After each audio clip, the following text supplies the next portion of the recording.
Hello everyone, this is Defense Politics Asia, and this is the summary for the day of 450 to 451 for the 19th to 20th of May. This is a special edition of the SITREP because it's not delayed, and this is something that I think I want to do maybe once a week so that people can have experience of the SITREP on time, and so maybe it's a good encouragement for people to become part of the DPA army. And as you can see, there is something new on the screen. I have tried to put back footages again in a more vague format because I cannot show it in full. If not, it's very easy to get demonetized by YouTube, and YouTube don't like a lot of things. And so there's a lot of things to cover over the past 2 days. So a lot of things have happened, and let's start off with the headline, which is about ZALUZHYNY. So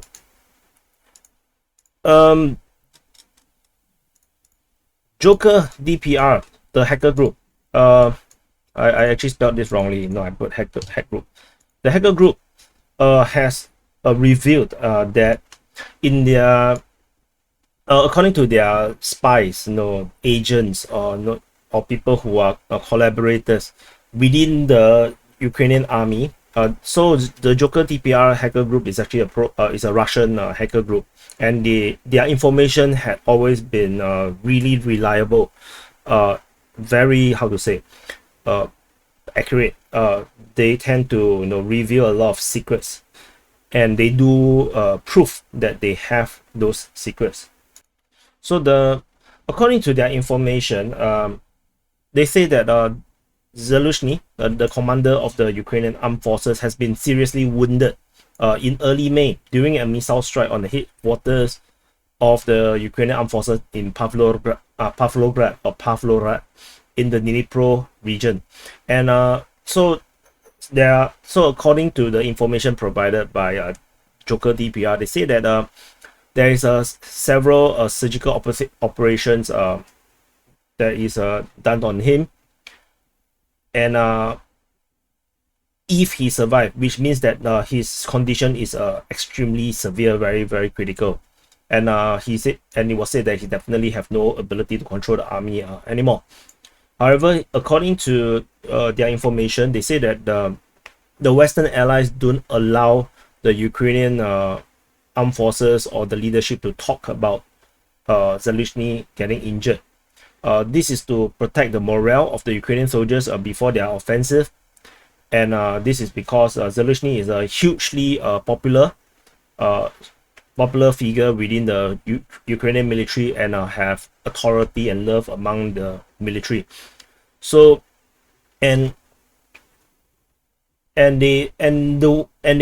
the way how the DPR, the Joker DPR face it is that if there's no ZALUZHYNY around, the military, the soldiers under the Ukrainian armed forces would think that they will not have a chance.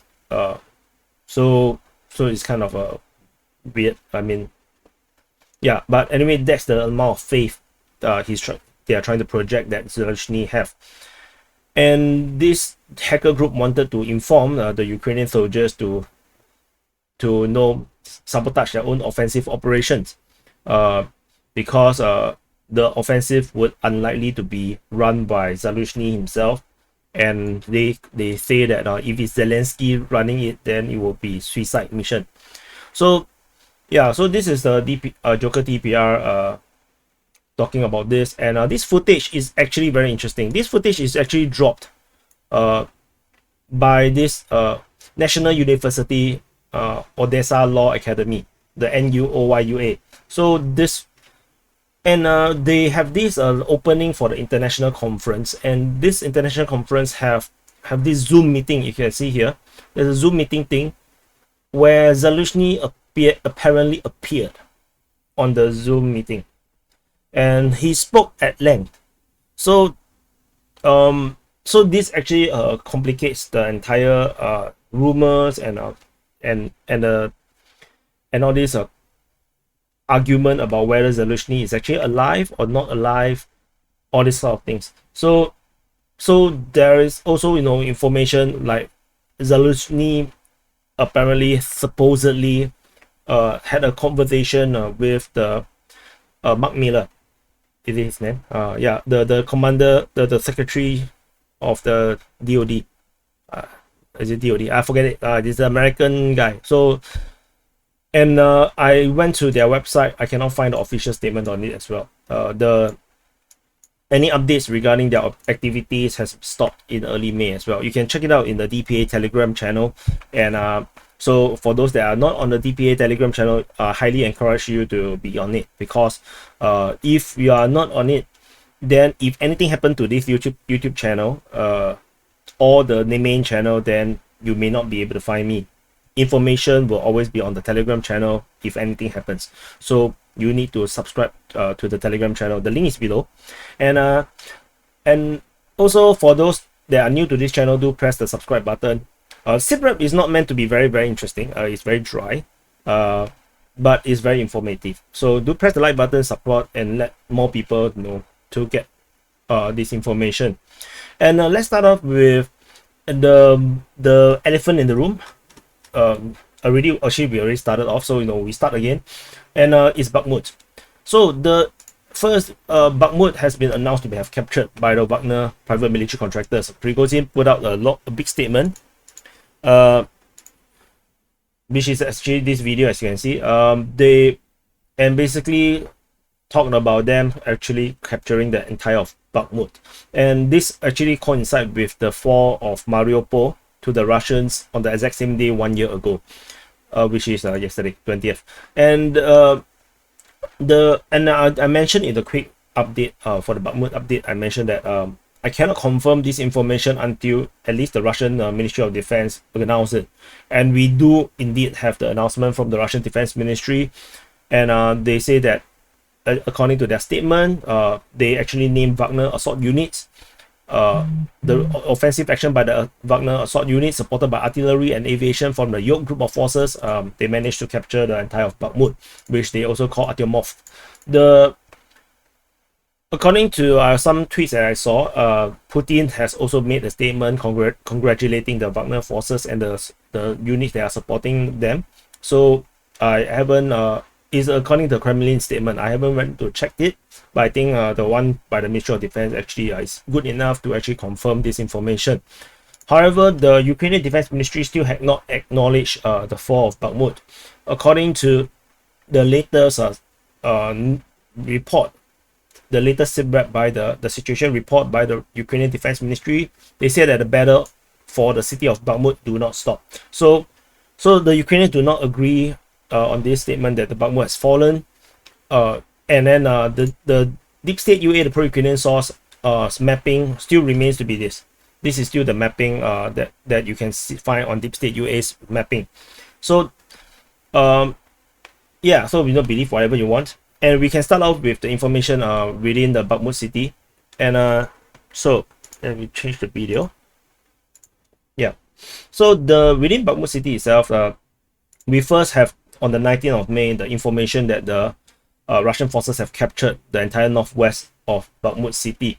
The Russian forces, after breaking through after breaking through the last line of defense with the Ukrainians had over here, and as well as capturing the entire of the fortified the citadel region, the Russian forces continued to spread out, and they took over the rest of the settlements here.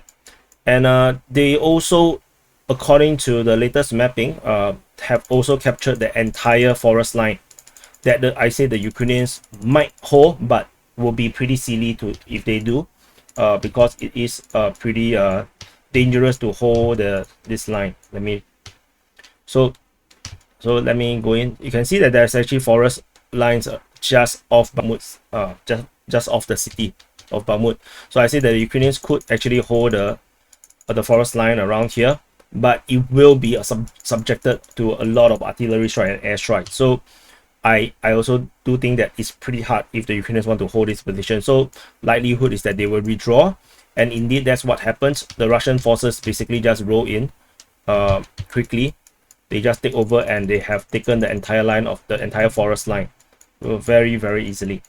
And so then there was on the 19th, also earlier in the day, there was fighting at the area of the church.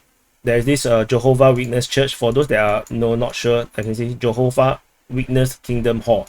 So and then after that, we have information about the fighting along the Chakaskogo Street, which is actually this street here, which continues to show the progress. And we need Surya Maps also mentioned in the same report, as per the report here, that the Russian forces captured this block of buildings on the 19th, and on the 20th, the front line has already moved up to this place, and by the midday, Wagner forces have according to, actually not midday, but the later part of the day, the Wagner forces came out with the statement that they have captured the entire of the rest of the Bakhmut.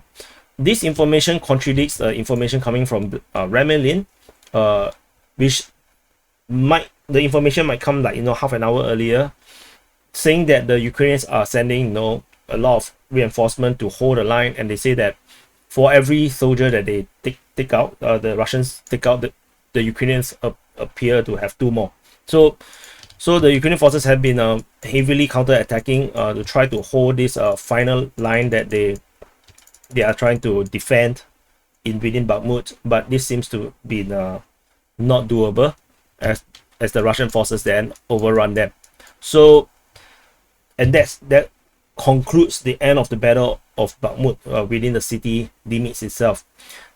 And then in Kromove, we also have first we have information coming from Remelin saying that the Ukrainian forces seems to have chaotically withdrawn under heavy bombardment, and they are supposedly withdrawing, especially if the Russians have already hold until this line. The Ukrainians holding Kromove may not be very useful, which is why I also projected that the Ukrainians likely will withdraw from this position, at least to the trenches region here on the highway here. So this actually eventually did seem to have happened, because Remelin 21 later announced that the Russian forces have started combing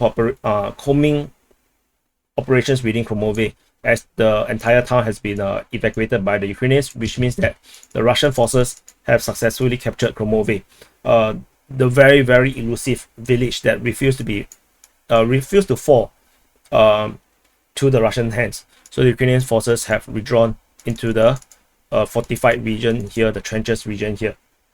So within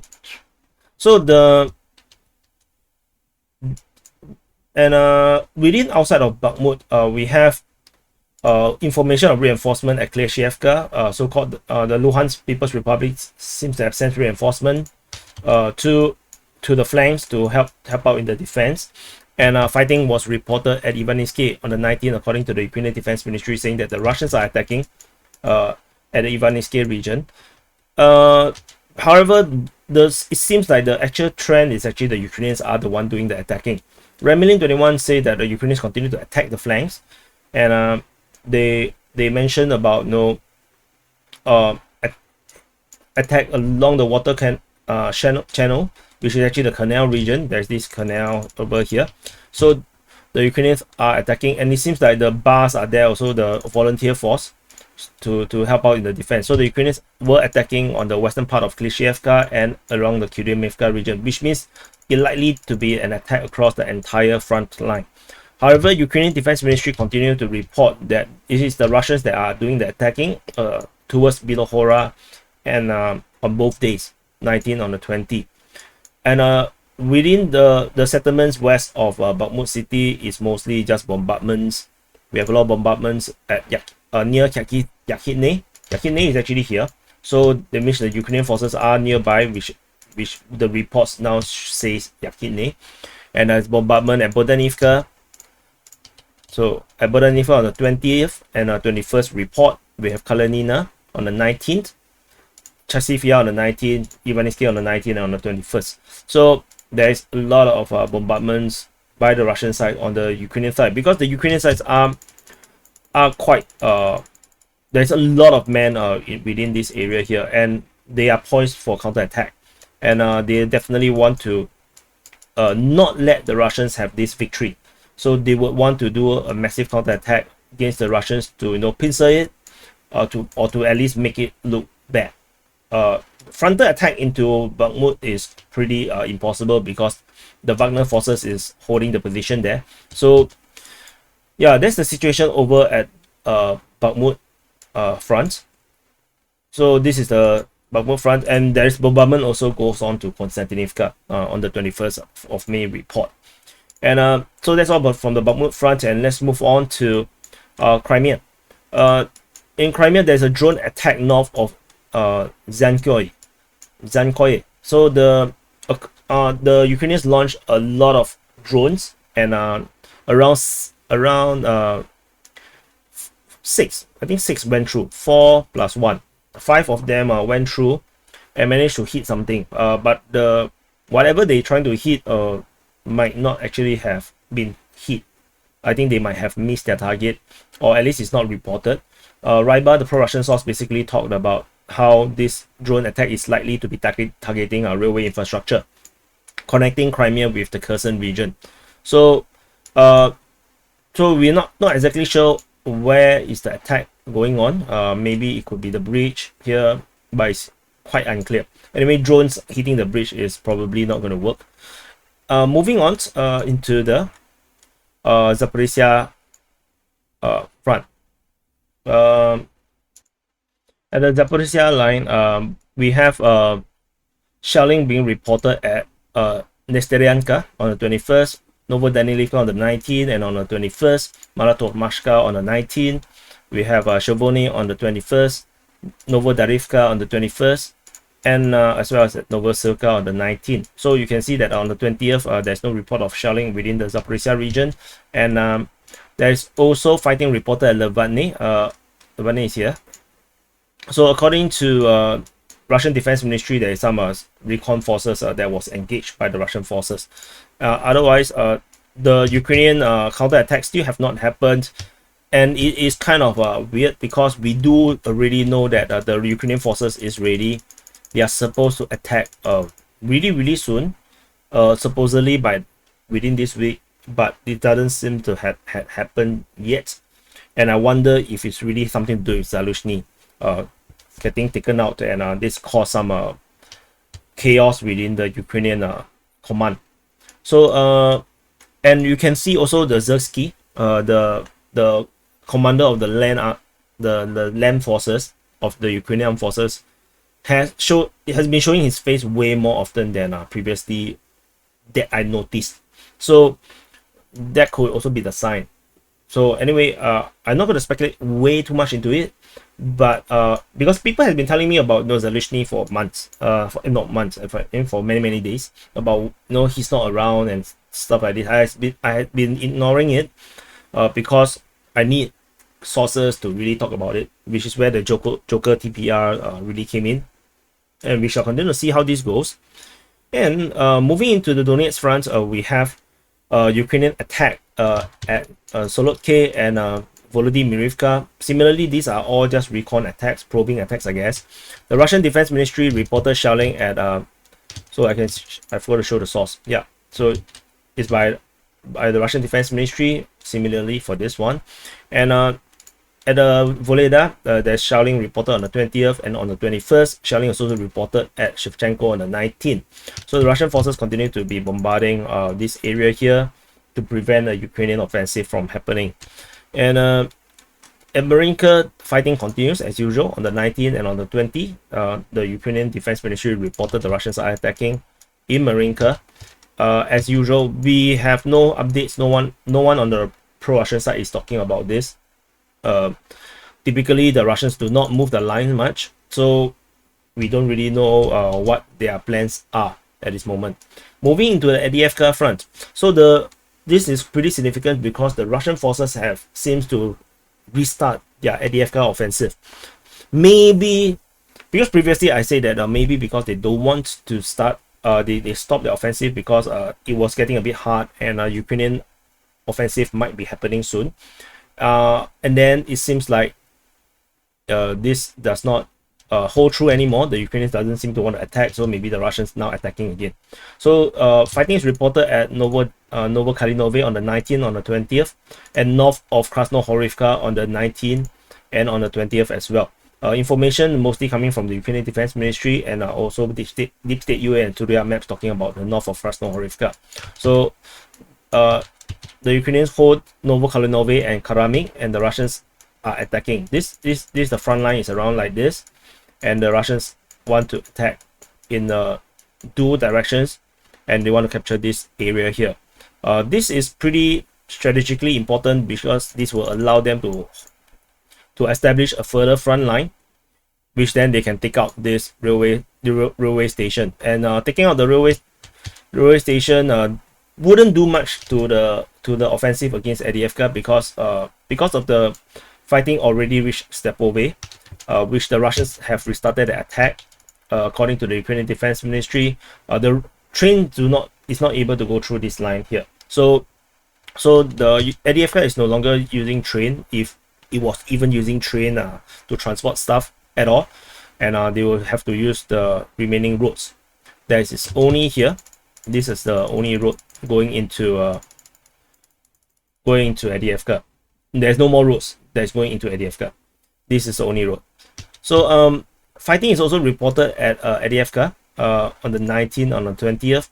The attack on the Avdiivka itself is unclear from which direction. I'm assuming that it's from the northeastern part, and over at the western part of Avdiivka, we have fighting towards Zhevenny. There's fighting between Vodian and Pervomaisky, probably here. It could be here as well. It could be here. So not too sure exactly where. And then there's also fighting reported at Pervomaisky on the 19th of May. And information is from the Ukrainian side. And then there's reinforcement or accumulation or gathering of forces by the Russian side, according to Deep State UA, north of Vodian and north of Opitne. And this means that the Russian forces is gathering some forces around here, and they are likely to go on the offensive. And the one at the Opitne is likely to go into the southwestern part of Avdiivka, where this 9th district is, which God. So where the wrong color. Where the 9th district is, the Russians is likely to attack from there. And from Vodian, they're likely to go for Zhevenny. So from Zhevenny, they can take Tonenke and then go for Latoshkine, which Latoshkine actually holds the last road into Avdiivka. So Zhevenny must hold, which is why the Ukrainians constantly bring in reinforcement, and they even do limited offensive against Vodian, as well as the counterattack against the Russian forces at Opitne. This is all to hold back the Russians, to keep Latoshkine away from the Russians. And that's all from the Avdiivka front. This is rather important because after Bakhmut, the fall of Bakhmut, I think Avdiivka is the next most critical front line for the Ukrainians. I think the Ukrainian forces is likely to face trouble over here next. And moving on, we go into Crimea front, Crimea and Sivas region. So Crimea is under Russian control. This is Sivas, and the fighting over here seems to flare up a bit. The Russian Defense Ministry reported attacks at Toske, and then at Dibrova and near Crimea, which is likely to just refers to the Serebransky forestry. So the Ukrainians are attacking, and there's also fighting reported at Krykhovka, and this is kind of unclear where exactly it is. I don't think it's in the rear, in the lower part. I think it might be within the forest area here. It's not so sure exactly where it is. So the Ukrainians seems to be really trying to attack again. I wonder if, I'm not too sure this is a proper offensive, but the Russians continue to bombard them heavily. Shelling is reported at Dibrova, at Kuzmine, at Serebranka, and Krykhovka. And so the fighting here is largely still very static, but the Ukrainians maybe they want to try something. The Russian forces continue to try to attack Bilohorivka on the 19th, according to the Ukrainian Defense Ministry, as they continue to try to capture this elusive Luhansk settlement that is very disturbing to the Luhansk People's Republic to be under Ukrainian control. Tentatively, there's no report on the 20th about the attack, which means the attack has failed for the Russian side. And shelling is reported at Serebrenka and Raiporivka, in case I didn't mention that. And moving further up north, there's a lot more shelling being reported as well. There's shelling reported at Yampolivka on the 21st, and near Shovodopopivka, near Ploshchanka on the 20th, and shelling at Nevsky on the 19th and the 21st. So it's just a lot of shelling reported in this area here, which means Ukrainian forces will continue to lose troops while doing nothing. So it's quite painful, because you're trying to hold a line, so you have to sit troops there. But while you sit troops there, and they get shot and die and get killed. So to hold a line also is pretty expensive. So the Ukrainian forces better do something about it. Better start their offensive, or they will just be sitting ducks. Moving into the Sviatove front. So at the Sviatove front,